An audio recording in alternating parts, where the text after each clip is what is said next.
आदाब नमस्कार, मैं रिदा खानम। आप देख रहे हैं सियासत टीवी पर साउथ इंडिया एक्सप्रेस। एक नजर डालते हैं आज के मुख्य समाचार।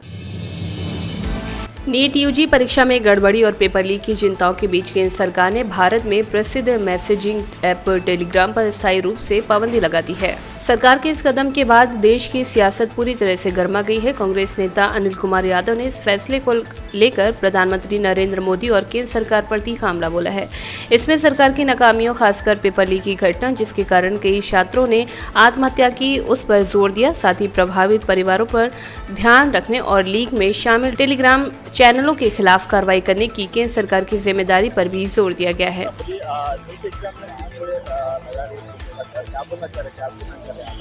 नीट एग्जाम के चलते हुए सरकार की जो नाकामियां है उससे साफ पता चलता है।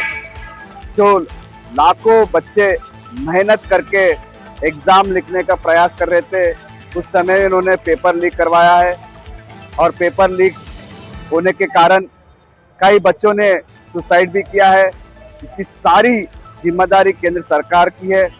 अभी केंद्र सरकार जो है इन परिवारों को देखभाल करने की जिम्मेदारी भी केंद्र सरकार लेना है और साथ में जो टेलीग्राम जो नेटवर्किंग है उसको भी बैन करने का ये जो घटिया काम केंद्र सरकार कर रहा है, इससे कहीं ना कहीं हमें पता चलता है कि एक बड़ा घोटाला हो चुका है। उस घोटाले को छिपाने के लिए हर तरीके का रास्ता आज केंद्र सरकार प्रयास कर रही है। हमारी मांग पहले से भी रही है कि जो केंद्र सरकार में मंत्री धर्मेंद्र प्रधान है वो जल्द से जल्द इस्तीफा दे, एक नैतिक जिम्मेदारी लेके इस्तीफा दे, क्योंकि आज पूरे विद्यार्थी जो छात्र ने पढ़ लिख कर आज एग्जाम देने का प्रयास किया है उसका पूरा उन्होंने फेल कर दिया है। आज हमारे नेता राहुल गांधी जी आज उनकी आवाज उठा रहे, आज युवाओं की आवाज उठा रहे, बेरोजगार की आवाज उठा रहे, आज जेनजी की भी आवाज कोई उठा रहे तो हमारे नेता राहुल गांधी जी है। और युवाओं को क्या बोलना चाह रहे हैं जो लोग मर गए? मैं एक ही बताना चाह रहा हूँ, जो लोग मर चुके हैं उनके साथ हमारा पूरा पार्टी खड़ा हुआ है। आज केंद्र सरकार हैदराबाद पुलिस ने मुख्यमंत्री रेवंत रेड्डी के खिलाफ आपत्तिजनक कंटेंट पोस्ट करने के आरोप में एक बीआरएस कार्यकर्ता को गिरफ्तार किया। मेदिकुंटा के रहने वाले बीआरएस कार्यकर्ता अशोक कुमार को सादे कपड़ों में आए पुलिसकर्मियों ने संगारेड्डी शहर के एक प्राइवेट हॉस्पिटल में प्राइवेट कार में बिठाकर ले गए। बीआरएस के पक्के समर्थक अशोक ने कथित तौर पर सोशल मीडिया पर कांग्रेस सरकार की नाकामियों को उजागर किया। हाल ही में अशोक ने स्वास्थ्य मंत्री दामोदर राज सिम्हा के साले द्वारा सिंगुर एफटीएल जमीन पर कथित कब्जे के बारे में पोस्ट किया था। गिरफ्तारी के बारे में जानने के बाद इंडोले के पूर्व विधायक चंती क्रांति किरण ने हैदराबाद पुलिस स्टेशन का दौरा किया और अशोक से मुलाकात की। इस अवसर पर बोलते हुए क्रांति किरण ने कहा कि जब बीआरएस कैडरों ने जनता से संबंधित मुद्दे उठाए तो कांग्रेस नेता विशेष रूप से दामोदर राज सिम्हा असहिष्णु हो गए थे। उन्होंने आरोप लगाया कि स्वास्थ्य मंत्री के इशारे पर गिरफ्तारी की गई है। आम जनता और किसान समुदाय के लिए एक बड़ी राहत की खबर है। दक्षिण पश्चिम मानसून के जोर पकड़ने का बेसब्री से इंतजार कर रहे हैं। आईएमडी नई दिल्ली ने आज इस संकेत दिया है कि मानसून 23 जून से तेलंगाना में फिर से आगे बढ़ना शुरू करेगा। आईएमडी के मुताबिक मौसम बुलेटिन में कहा गया है कि दक्षिण पश्चिम मानसून के 23 जून 2026 के आसपास तेलंगाना, ओडिशा, झारखंड, बिहार और छत्तीसगढ़ के कुछ हिस्सों में आगे बढ़ने की संभावना है। आईएमडी के मुताबिक मौसम की स्थिति अनुकूल हो गई है। इससे मानसून के फिर से जोर पकड़ने और अगले 4-5 दिनों में राज्य के बाकी हिस्सों में आगे बढ़ने की संभावना बन गई है। हालांकि मानसून की उत्तरी सीमा अभी हैदराबाद और भद्राचलम के आसपास बनी हुई है, लेकिन आईएमडी के मौसम वैज्ञानिक अब मौसम के पैटर्न में साफ बदलाव का अनुमान लगा रहे हैं। महाराष्ट्र में उद्धव ठाकरे के नेतृत्व वाली शिवसेना यूबीटी में फूट की खबरें सामने आ रही हैं। इस बीच शिवसेना यूबीटी के राज्यसभा सांसद संजय राउत ने एक प्रेस कॉन्फ्रेंस में पार्टी छोड़ने वाले सांसदों पर तीखा हमला बोला। इसके साथ ही उन्होंने बगावत करने की तैयारी कर रहे सांसदों के लिए अपशब्दों का भी इस्तेमाल किया।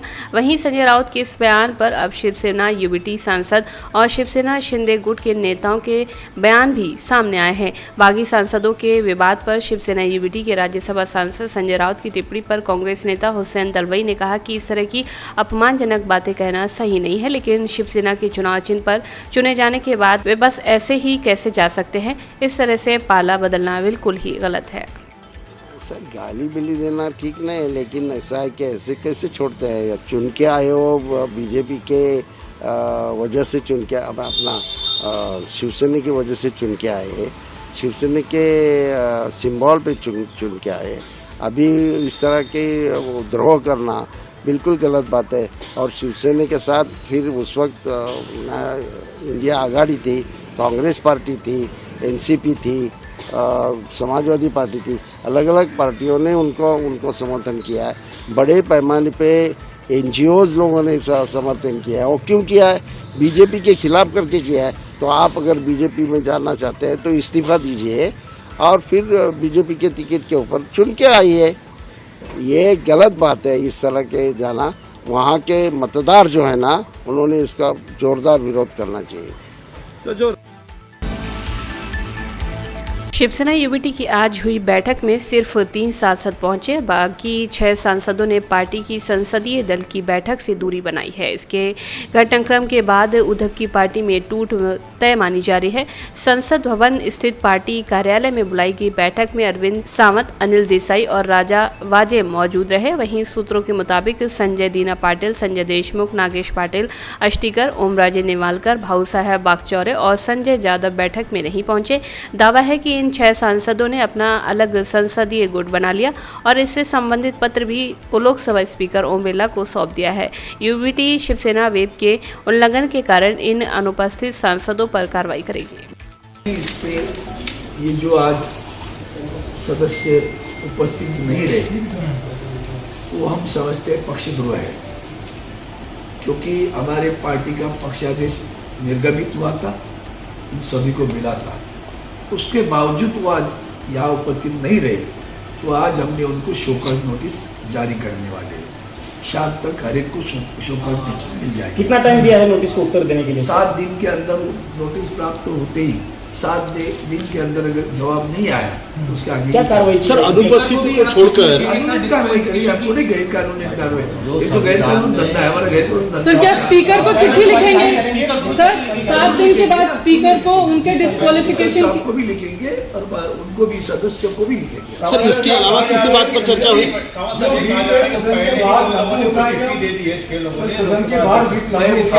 दोनों भी बार बार कल से कह रहे हैं, अगर चिट्ठी लिखी है तो निर्गत बताओ तो सही है भैया। चिट्ठी अगर आप, मुझे समझ में आता है आप जानकारी हमसे लेते हो जो, और आपकी उनकी सही बात करते हो, उनसे एक बार पूछो तो सही, भाई तुम्हारी चिट्ठी क्या है बताओ।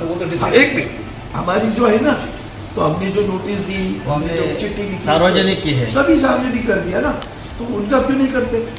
तो चोरी छुपके करने वाले लोग, उनको पता है क्या वो गैर कानूनी काम कर रहे हैं, तो उसके लिए डर रहे। तो हम अभी उनकी नोटिस ईडी ने सीएमआरएल धन शोधन मामले में केरल के पूर्व मुख्यमंत्री विजयन की बेटी वीना से 9 घंटे पूछताछ की। ये पूछताछ ईडी ने धन शोधन के एक मामले में की गई। ये मामला उनकी बंद हो चुकी आईटी कंपनी और एक खनन कंपनी सीएमआरएल के बीच कथित संबंधों से जुड़ा हुआ है। वीना सुबह 10:30 बजे ईडी के सामने पेश हुई और रात लगभग 8 बजे ऑफिस से बाहर निकली। इससे पहले सुबह के समय ईडी दफ्तर के बाहर भारी पुलिस बल तैनात था। एजेंसी ने उन्हें 12 जून को उसकी कोची इकाई के सामने पेश होने के लिए कहा था, लेकिन उन्होंने स्वास्थ्य कारणों का हवाला देते हुए पेश होने में असमर्थता जताई थी। उन्हें बंद हो चुकी उनकी IT firm Eslogic solutions private limited के लेनदेन से जुड़े डॉक्यूमेंट्स के साथ पेश होने का निर्देश दिया गया था। ईडी ने इस मामले में मंगलवार को सीएमआरएल के संस्थापक शशिधरन कारथा के बेटे और पत्नी से पूछताछ की थी। इससे पहले सोमवार को एजेंसी ने इसी मामले में कारथा की बेटी से भी सवाल जवाब किए थे। ये जांच उन आरोपों से जुड़ी है जिसमें कहा गया कि सीएमआरएल ने बिना कोई सर्विस लिए एक्सोलॉजी कंपनी को 2.78 करोड़ रुपए का भुगतान किया था। ईडी के मुताबिक सीएमआरएल के प्रबंधक निदेशक कारथा की एक दूसरी company empower India capital investment private limited ने भी एक्सोलॉजी को 50 लाख रुपए का लोन दिया था, जबकि कंपनी कथित तौर पर समय पर फिर से पेमेंट करने में असफल रही थी।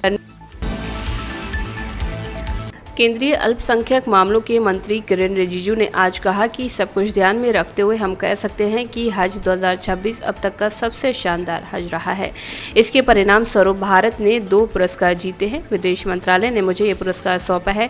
मैं इसके लिए पूरी हज प्रबंधन टीम, अपने मंत्रालय के अधिकारियों, MEA टीम और अन्य अधिकारियों का धन्यवाद करता हूँ। चाहते हैं उनका हज के दौरान कोई तकलीफ ना हो, अपना हज पूरा करके वापस आए, ये प्राथमिकता होता है। उसके बाद जो अलग अलग व्यवस्था है, यहाँ हज का एप्लीकेशन सिलेक्शन से लेकर के एम्बार्केशन पॉइंट से भारत से जब सऊदी अरब जाता है, मक्का मदीना, फिर हज पूरा करके वापस अपना घर पहुंचने तक, इस दौरान जो जो चीज हुए हैं ये सारा हम हिसाब किताब करके बोल सकते हैं कि इस बार का हज 2026 का सबसे शानदार हज रहा है, जिसका नतीजा 2 अवार्ड हमको मिले हैं। अभी हम फॉरेन मिनिस्ट्री ने मुझे